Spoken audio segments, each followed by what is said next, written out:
Y a-t-il eu des attaques pendant la crise contre le nouveau camp d'Aquedo? Pendant la crise post-électorale, maître?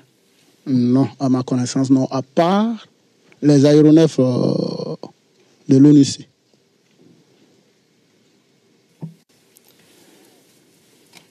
Ces aéronefs dont vous parlez, c'était quoi, des hélicoptères?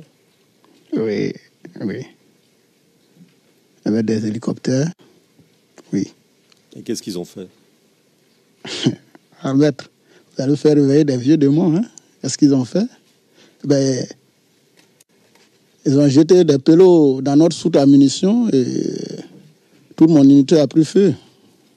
Heureusement, on n'a pas perdu des vies humaines, mais tout a pris feu, hein? Je n'ose pas trop parler de ça, mais oui. Alors, pour que les choses soient... Quand vous dites qu'ils ont jeté des pelots, ils ont jeté des obus, c'est ça que vous voulez dire? Les hélicos, en tout cas, ont jeté, je ne sais pas si c'est des obus, mais des grenades, mais incendiaires, oui. Et comme c'était une soute en matériel militaire, vous avez des armes, imaginez. Elle a explosé? Eh bien, évidemment. Brûlé même, explosé, brûlé. Est-ce que le camp, à votre connaissance, a subi des attaques de rebelles? Non, à ma connaissance, non. Est-ce qu'à un moment donné, il y a eu des rebelles qui se sont installés ou postés aux alentours du camp?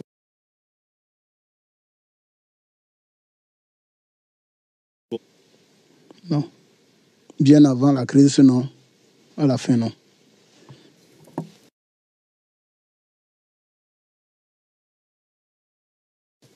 Je vais répéter ma question. À votre connaissance, à la fin de la crise, des groupes rebelles se sont-ils installés aux alentours, dans les environs immédiats du camp? Mais non.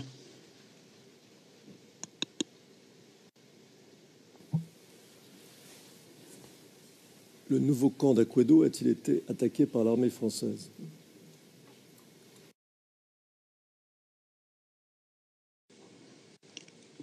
Non, à ma connaissance.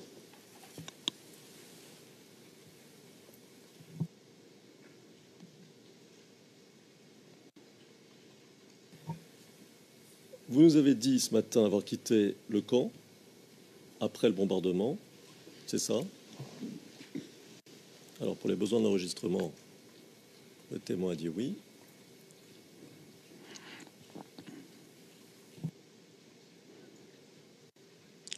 Maître, vous pourrez prendre la question. Je pensais que vous étiez en train de parler. Déjà, vous demandez qu'on enregistre. Je n'avais pas bien cerné. Hein. Pour moi, vous étiez en train de me parler. Donc, je faisais la tête pour vous écouter. Je vais vous reposer la question. D'accord. Alors, y a-t-il eu des attaques pendant la crise contre le nouveau camp d'Aquedo? Pendant la crise post-électorale, maître? Non, à ma connaissance, non. À part les aéronefs de l'ONUC.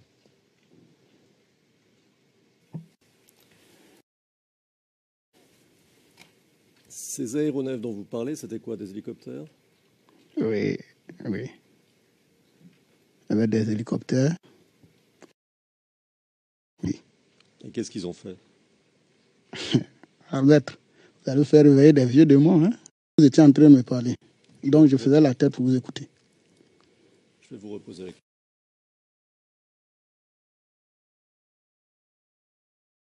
question. Donc, si j'ai bien compris ce que vous nous disiez ce matin, après le bombardement du camp par l'ONUC, vous avez quitté le camp d'Aquedo, c'est bien ça? Oui, oui, oui. Ma question, où êtes-vous allé? Où je suis allé? Ben, évidemment, à la maison chez moi. D'accord. Et après? Après, je suis resté à la maison jusqu'à ce que les nouvelles autorités militaires demandent que nous tous on s'y rende encore à Akwédo Nouveau Camp. N'êtes-vous pas allé à l'hôtel du Golfe avant la fin de la crise? Non. Le bombardement, pardon, laissez-moi juste préciser la période de temps, comme ça on parlera de la même chose, entre le bombardement du nouveau camp d'Aquedo par les hélicoptères de l'ONU et l'installation des nouvelles autorités. Dans cette période de temps, n'êtes-vous pas allé à l'hôtel du Golfe? Non. Le témoin précédent, celui qui vous a précédé ici, Idrissa Kangouté, nous a dit que vous faisiez partie de ceux qu'il a aidés à rejoindre l'hôtel du Golfe à la fin de la crise. Vous confirmez? À la fin de la crise, oui, mais les autorités étaient déjà installées. Hein. Les différents anciens chefs militaires étaient déjà allés faire allégeance à l'hôtel du Golfe. C'est ce qui m'a encouragé à aller. Sinon, c'est vrai, bien avant la fin de la crise, il m'encourageait, mais je n'ai jamais eu le courage d'aller. Mais lorsque j'ai vu les chefs militaires aller faire allégeance, je me suis rendu aussi. Parce qu'on ne sait jamais. Donc on comprenne bien. Vous vous y êtes rendu à l'hôtel du Golfe après le bombardement de l'ONUCI, mais avant l'attaque contre la résidence du président Gbagbo. C'est ça, c'est dans cette période de temps-là. Je n'ai plus une idée. Objection, s'il vous plaît. Le président, Monsieur MacDonald, ce n'est pas ce que dit le témoin. Le président, oui. Réponse. Et je pense que de toute façon, ça l'a induit en erreur le témoin. Au vu de la chronologie des événements, le président peut poser une question directe. Quand êtes-vous allé au Golf Hotel? Quand êtes-vous allé au Golf Hotel, monsieur le témoin? Je suis allé au Golf Hotel, comme je viens de le dire, après que tous les officiers généraux sont allés faire allégeance à celui qui était au Golfe. Je ne sais plus la période exacte, mais ils ont même... la radiodiffusion télévision ivoirienne a même diffusé l'élément où les différents chefs sont allés faire allégeance. Et c'est là que je suis allé.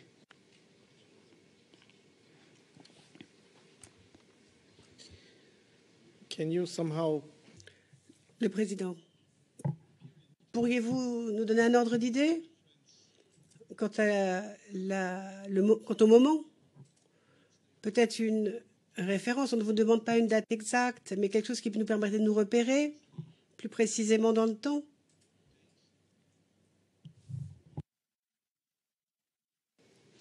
Je ne sais plus par rapport à la question Maître Altine vient de me poser, si c'était avant ou après l'arrestation du président Gbagbo.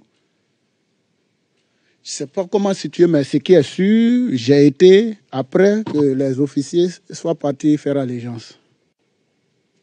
Voilà. Je ne sais plus comment situer, parce que je ne sais plus si le président Gbagbo avait été arrêté avant que les officiers n'aillent faire allégeance, ou bien les officiers avaient déjà fait allégeance avant qu'on l'arrête, je ne sais plus. Mais toujours est-il que je l'ai fait les lendemains du passage des officiers au Golfe.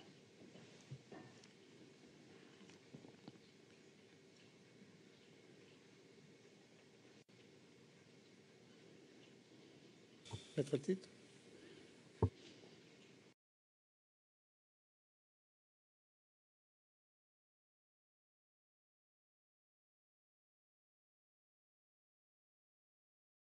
Fergo, les autres noms ne me reviennent pas.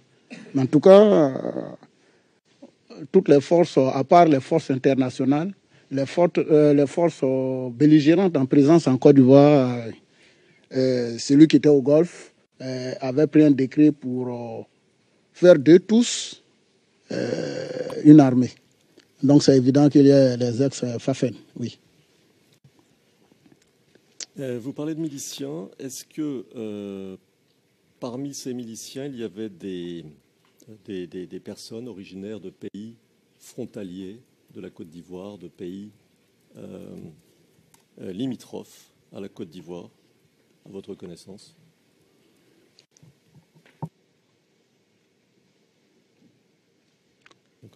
Comme je vous ai dit ce matin, certains parlaient l'anglais.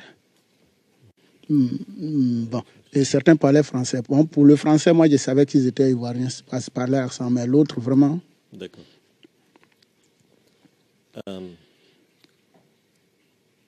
Vous me pardonnez, mais je ne sais plus si je vous ai demandé, est-ce qu'ils étaient nombreux, les soldats rebelles, les soldats des forces nouvelles que vous avez vus au Golfe? Nombreux, puisqu'on portait tous la tenue treillie, d'un un petit cafouillage. Je ne peux pas savoir si c'était les ex-FAFEN ou bien les ex-FDS. Toujours est-il qu'on était tous mélangés. On était tous mélangés. Voilà. D'accord. Est-ce qu'il y avait des contingents de l'ONUCI à l'hôtel du Golfe? Oui. Donc le témoin, pour les besoins de l'enregistrement, le témoin dit oui à plusieurs reprises. Est-ce que vous savez d'où étaient originaires les contingents que vous avez vus à l'hôtel du Golfe? De quel pays venaient les soldats? Et je commence par mes frères sénégalais parce que moi je campais à côté de la cavalerie sénégalaise. Voilà. Et oui, mais il y avait des Afghans, il y avait des ressortissants du bec d'Alèche, comme on les appelle là, les becs d'Aléchiens, ou bien je ne sais plus moi. Oh là, il y a une autre nationalité qui m'échappe, la dernière. Sinon, il y avait les Sénégalais, il y avait les Afghans, les ressortissants du bec d'Alèche. C'est la quatrième nationalité qui m'échappe actuellement. D'accord.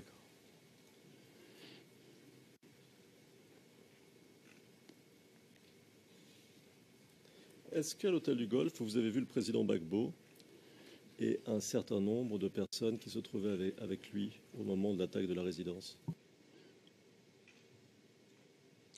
Je n'étais même pas, c'est maintenant que je me rappelle, je n'étais même pas encore au l'hôtel du Golfe quand le président Gbagbo arrivait. J'ai vu ça à la télé. Je n'étais pas encore, c'est maintenant que je me rappelle. C'est à la télé, j'ai vu les images.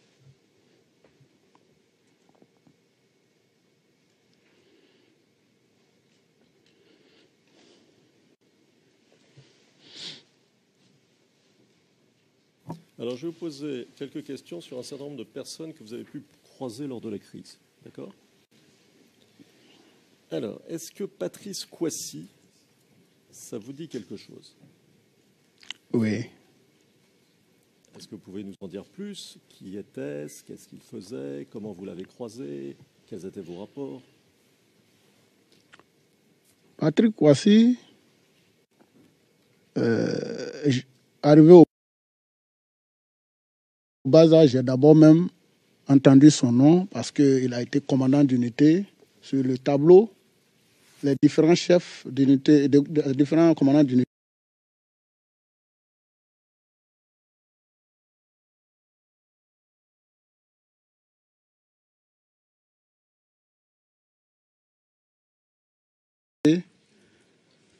À leur passage, il laisse un mot, le nom, souvent le portrait, le nom, avec la période qu'il a passée. Là, j'ai vu ce nom. Et là, on m'avait longuement parlé de lui, voilà, de ses qualités de grand instructeur, d'une personne qui aime le travail bien fait, qui aime que les choses soient parfaitement faites. Et plus tard, à l'hôtel du Golfe, je n'ai pas échangé avec lui, mais je l'ai regardé faire les choses. J'ai compris que vraiment, il avait l'amour de la chose bien faite. Voilà, c'est tout. Et pendant la crise, est-ce que vous lui avez parlé? Est-ce que vous l'avez vu? Est-ce que vous avez été en contact même indirect avec lui? Je l'ai vu, oui, mais parler, non. Contact direct ou indirect, non. Voilà. D'accord. Est-ce que vous étiez au courant de sabotage qui avait eu lieu au Baza pendant la crise? Non. Sauf que je vous ai dit matin, j'ai vécu un cas. Sinon, non. D'accord. Vous-même, avez-vous jamais saboté des armes ou des véhicules? Non. Ma culture ne le permet pas. Non. D'accord. Ouattara Babaye. Alors dites-nous si vous le connaissez, si vous connaissez son nom, si vous l'avez croisé pendant la crise, parlé, etc., etc.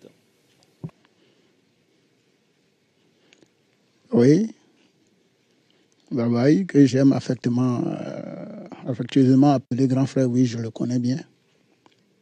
Je le connais bien. Alors, il faisait quoi pendant la crise?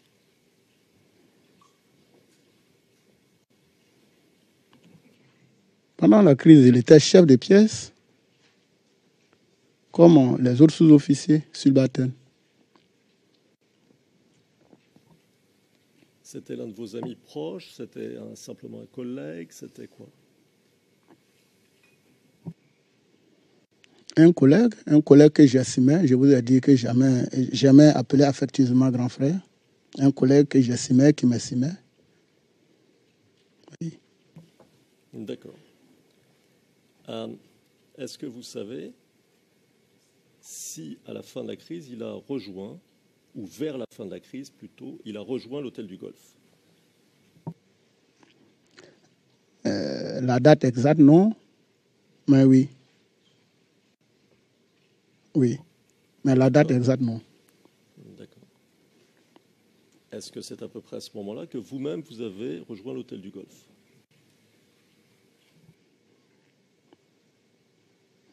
Je sais que je l'ai trouvé là-bas avant moi, mais la date exacte, non. Sinon, je l'ai trouvé là-bas. Je ne sais pas si c'est ce même jour il était arrivé bien avant moi, ou bien une semaine, ou bien un an, ou bien non. Mais je l'ai trouvé là-bas avant moi, en tout cas. D'accord. Koulibaly Yahya. Alors, qui était-ce? Ce nom ne me dit rien, jusque-là. D'accord. Traoré, surnommé Tracteur, ça vous dit quelque chose? Ah, Tracteur. Oui, j'ai entendu ce nom. Alors, dites-nous. Oui, j'ai entendu ce nom, mais le connaître, non. Vous n'avez jamais été en contact, ni de près, ni de loin, ni directement, ni indirectement, pendant la crise? Comme je l'ai dit, j'ai bien entendu ce nom, mais je ne l'ai jamais vu. Je sais même à le mettre là, je ne sais pas si c'est lui. Alors, dans quel contexte avez-vous entendu ce nom? Mais vous venez de dire Tracteur. Moi, je pense même que c'est après l'arrestation du président Gbagbo. Lorsque les combats continuaient pour, comment ils appelaient ça, libérer la ville d'Abidjan des miliciens, j'ai entendu ce nom Tracteur. Ce nom Tracteur, j'ai entendu. Mais aller sur le terrain avec lui, non. Non. Alors, vous l'avez entendu. Vous me permettez de reprendre un peu ma question parce que votre réponse n'est pas très claire. Vous l'avez entendu en lien avec avec des opérations militaires? C'était un chef militaire? C'était quoi? Oui, Tracteur. Je me souviens, je ne sais plus à qui je parlais au téléphone, et puis il m'a dit non, que bien avant même, hein, où je refusais d'abord, avant que les chefs ne prêtent allégeance, bien avant, je ne sais plus c'est qui me disait non, si tu veux rejoindre le Golfe, il faut voir Tracteur, il va faciliter ton passage. C'est tout. Là même, j'ai bien entendu son nom.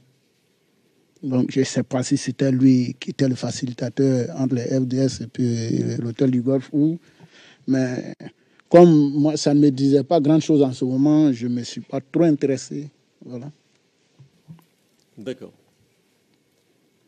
Nico, un capitaine de gendarmerie qui s'appelait Nicolas, alias Nico.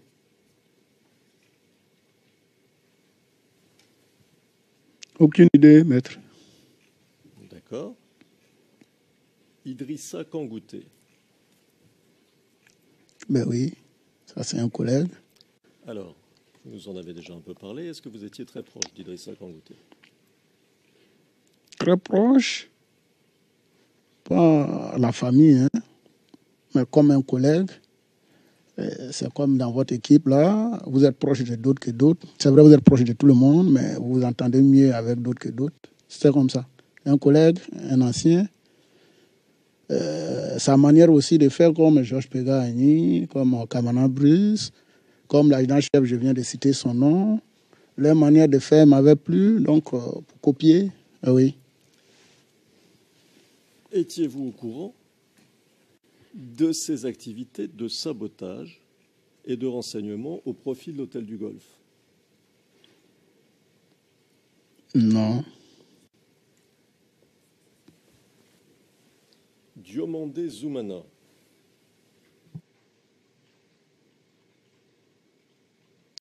Lui, je le connais. Alors, est-ce que vous pouvez nous dire ça, ce qu'il faisait, si vous étiez proche de lui, si vous connaissiez ses activités, etc., etc.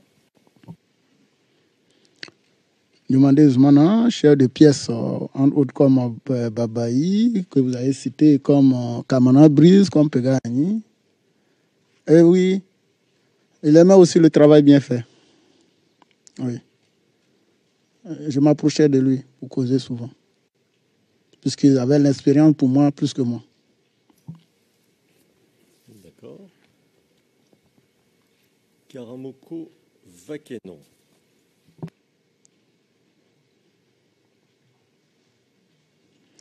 Karamoko Vakenan, oui, un ancien direct, mais pas de lien. Bonjour, bonsoir, oui, c'est tout. Minafé Koulibaly. Oui, Minafé Koulibaly, oui, ça c'est.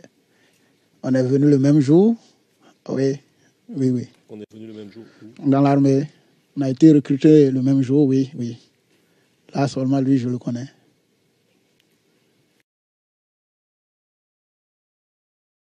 Est-ce qu'il faut comprendre que vous étiez particulièrement proches tous les deux?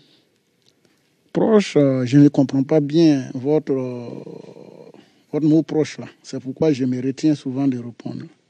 Je vais essayer de le dire autrement. Voilà. Est-ce que vous... J'attends un peu.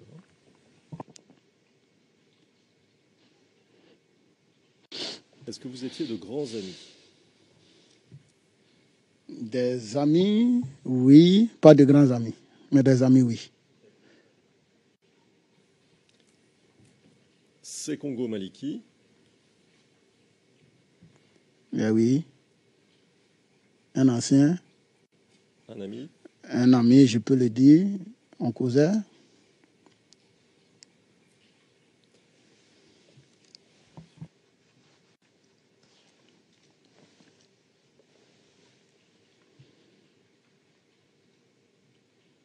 Alors, monsieur le témoin, nous avons appris qu'un élément du BASA, qui obéissait aux ordres du Golfe, avait recruté des membres du BASA pour mener des actions pro-Ouattara à l'intérieur du BASA.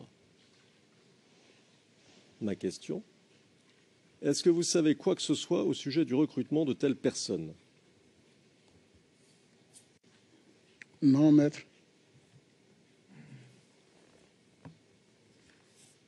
Alors, monsieur le président, peut-on aller en huis clos partiel, s'il vous plaît?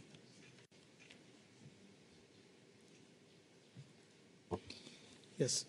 Le président, oui, passons en huis clos partiel.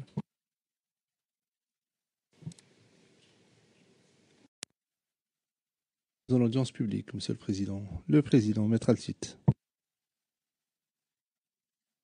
Nous avons aussi appris que toutes ces personnes, dont vous, se réunissaient ou s'étaient réunies à plusieurs reprises pendant la crise pour discuter des mesures propres à contrecarrer les activités des FDS, pour, si vous voulez, coordonner les actions anti-FDS, et avait reçu de l'argent et des moyens de communication de la part du Golfe pour mener à bien ces actions anti-FDS. Ma question, que pensez-vous de ce que nous avons appris et que pouvez-vous nous en dire? What do you know about this? Le président, qu'est-ce que vous en savez? Pas qu'est-ce que vous en pensez?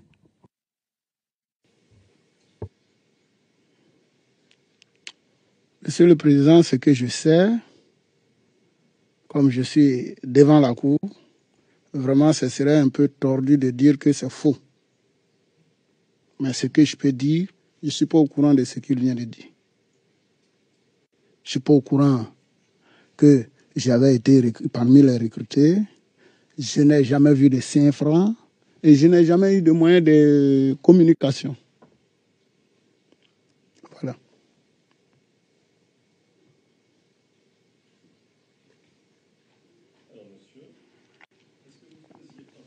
Microphone, s'il vous plaît. Je reprends ma question.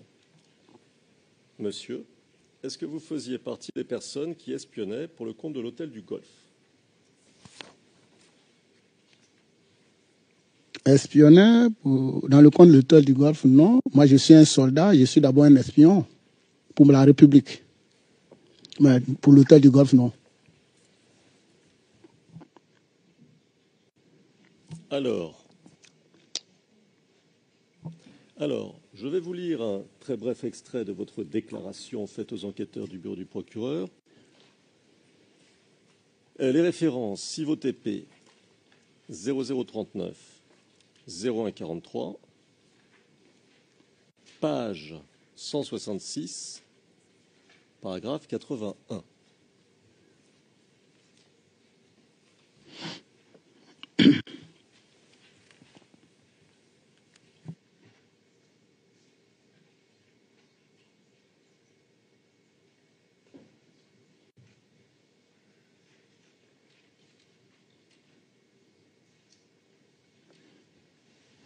For the record, it's page 168.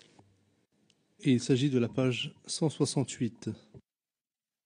Je vais lire, monsieur, ce que vous avez dit aux enquêteurs du bureau du procureur, et je cite, et c'est vous qui parlez, je cite, « À Abobo aussi, j'étais déployé comme tireur.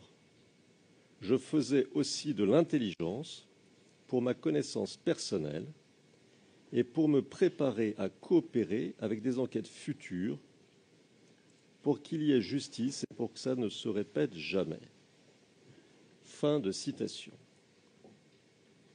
Alors, vous dites qu'à l'époque, vous faisiez de l'intelligence. Ma question, comment faut-il comprendre ce que vous dites là? Un petit détail, je n'ai pas l'élément sous les yeux, mais ce n'est pas bien grave, je vous fais confiance. Mais je vous ai dit tantôt que je suis soldat. La première mission du soldat, d'abord, c'est l'intelligence. Et voilà, pour sa République. On ne peut pas aller au combat sans information. Oui. Et je le faisais parce que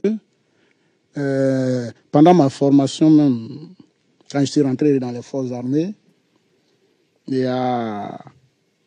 on avait un instructeur, je ne sais plus quel est son nom, et nous formait aux droits humanitaires internationaux et aux droits de guerre.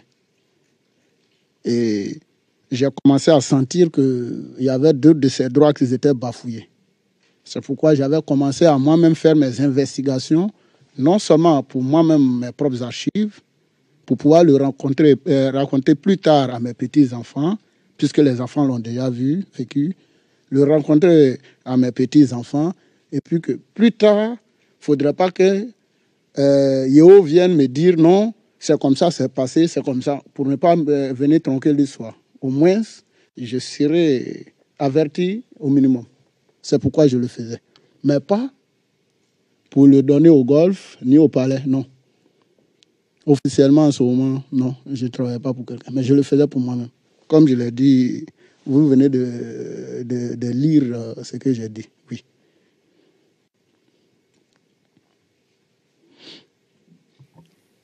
Rendiez-vous compte de ce travail d'intelligence dont vous parlez à quelqu'un en particulier? Non, maître.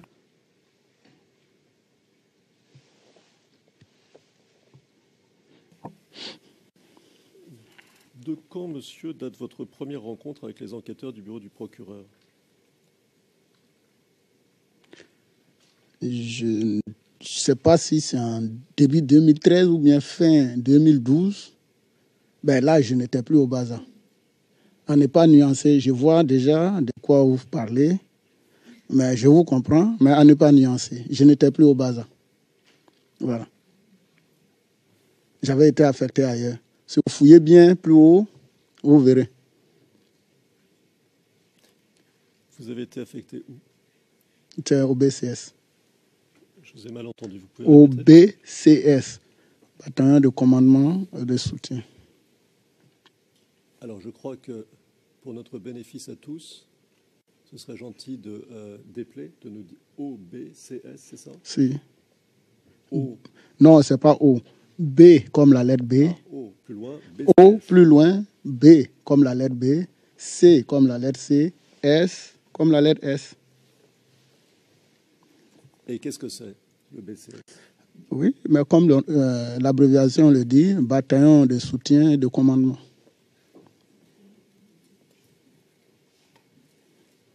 Et vous y faisiez quoi à ce moment-là? Ben, c'est écrit un peu plus haut, ou bien si vous voulez, on va en huis clos, je vais vous le dire. Sinon, c'est écrit un peu plus haut.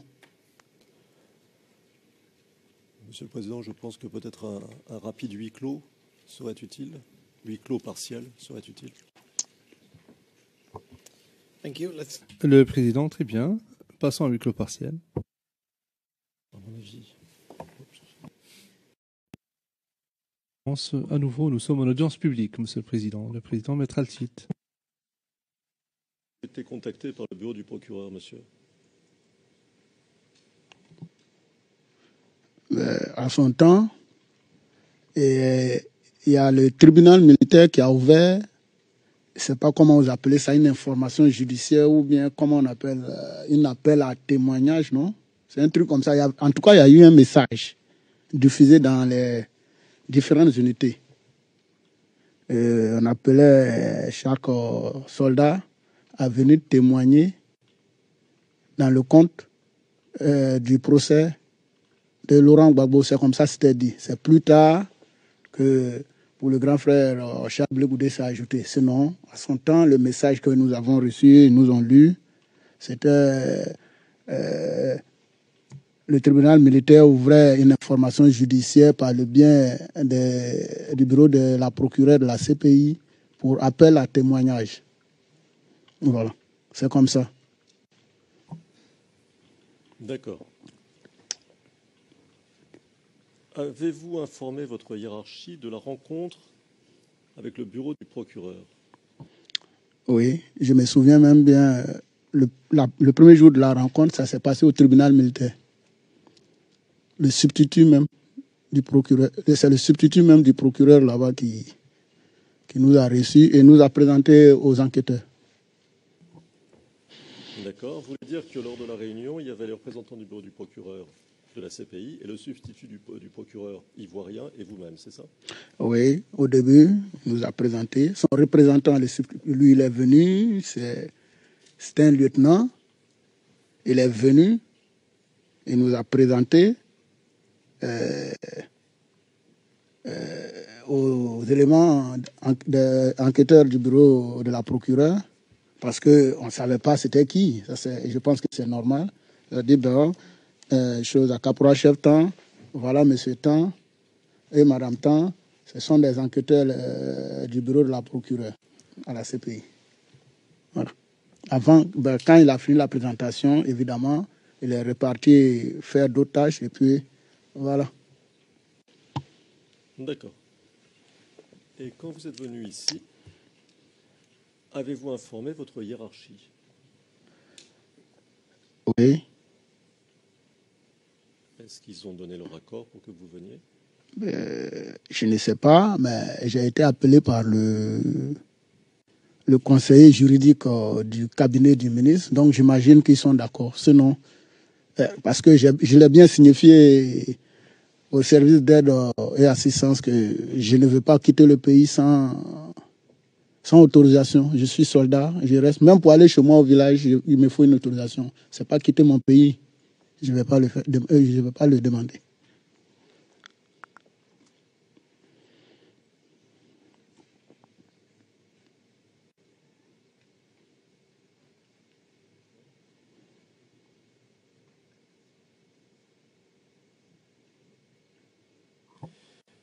Monsieur, avez-vous donné le nom d'autres témoins potentiels au bureau du procureur? Je pense un peu plus bas dans ma déclaration, c'est les noms ou bien le nom, je ne sais plus. Oui, parce qu'eux m'avaient dit que si jamais il était question qu'on appelle à témoigner, ils pouvaient le faire. Donc eux seulement, j'ai cité leur nom. Sinon, quand vous lisez bien ma déclaration, je suis un peu réticent en donnant les noms. Même vers la fin, l'enquêteur m'a demandé mais pourquoi j'ai donné ces noms sans hésiter. J'ai dit non. Et même ils m'ont dit qu'ils sont d'accord, même s'il fallait un jour venir témoigner. Voilà. C'est pourquoi j'ai dit leur nom.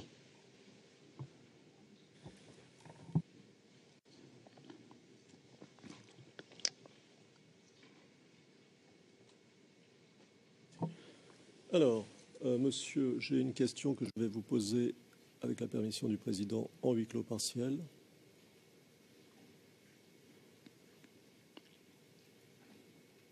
Let's go back into private session. Le président repasse en audience publique. Huis clos partiel.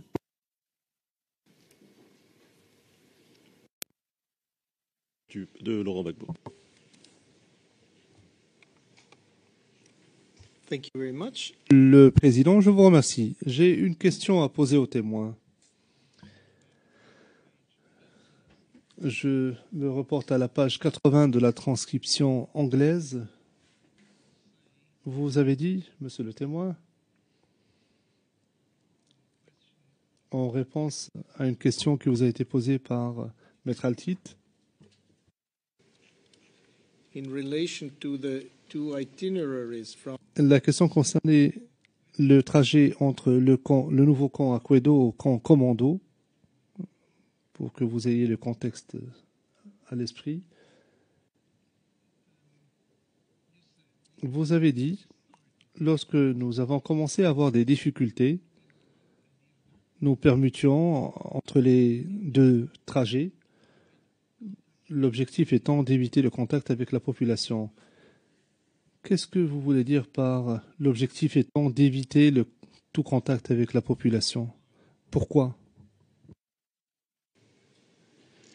Je le dis, Monsieur le Président, parce que il y a eu une série d'événements qui avaient commencé à transformer la population à notre égard.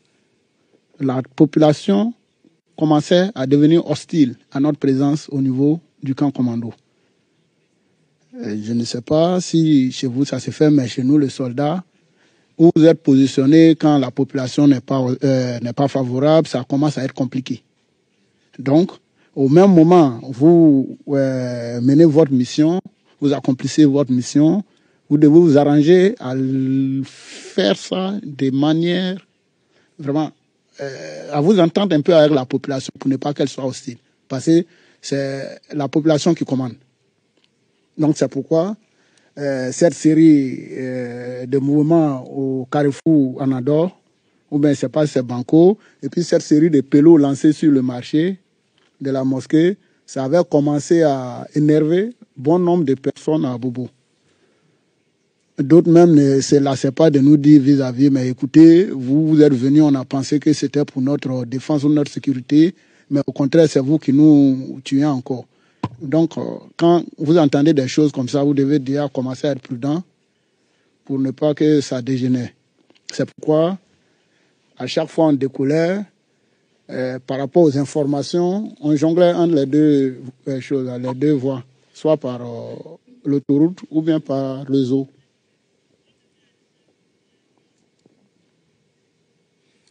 So you mean it was because you didn't want to heat up? Vous voulez dire que vous ne vouliez pas exacerber la situation qui était déjà tendue? Monsieur le Président, c'était bien pour éviter ça. Yes. Le Président, bien. J'ai une autre question à vous poser, parce qu'immédiatement après cela, en réponse à la question suivante posée par Maître Altit, vous dites ceci. C'était enfin la question était celle-ci. Lorsque vous étiez au camp commando, est-ce que vous étiez en mesure de quitter le camp afin d'effectuer des patrouilles? Est-ce que c'était possible ou pas? Et vous avez répondu de la manière suivante. Oui, en fait, c'était l'objectif de la mission.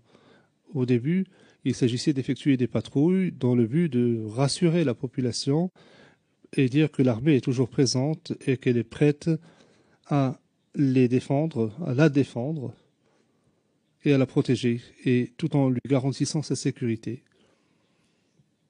Est-ce que vous n'y voyez pas une contradiction? D'une part, vous dites que vous souhaitez éviter la population, et d'autre part, vous dites que vous vouliez assurer votre présence, vous vouliez être vu.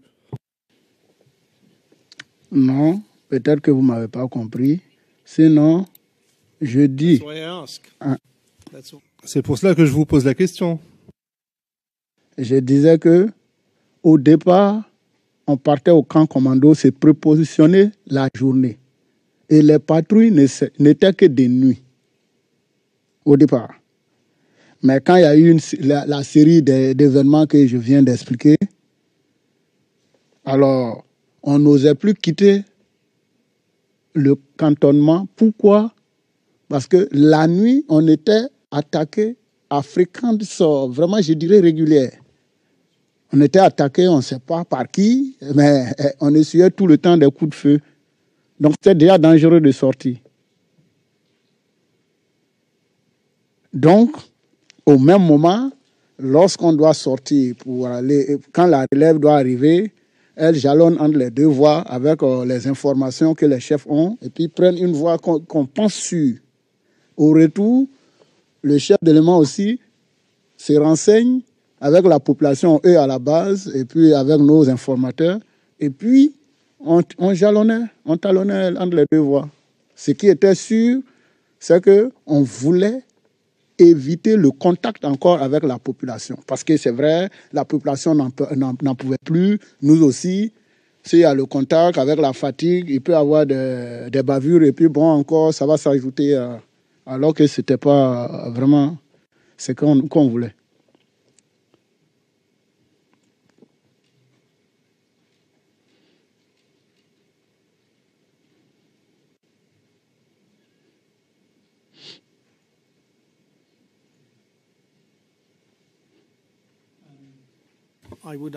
Le Président, je demande à Madame l'huissier de remettre ces documents aux témoins, les documents qui lui ont été retirés ce matin. Il s'agit des papiers que vous aviez ce matin. Nous allons vous les remettre, mais ne les ramenez pas demain. Ne les apportez pas avec vous à l'audience. L'audience est levée. Nous allons reprendre demain matin à 9h30. Et c'est l'équipe de défense de M. Blégoudet qui vous interrogera. L'audience est levée. Bonne soirée.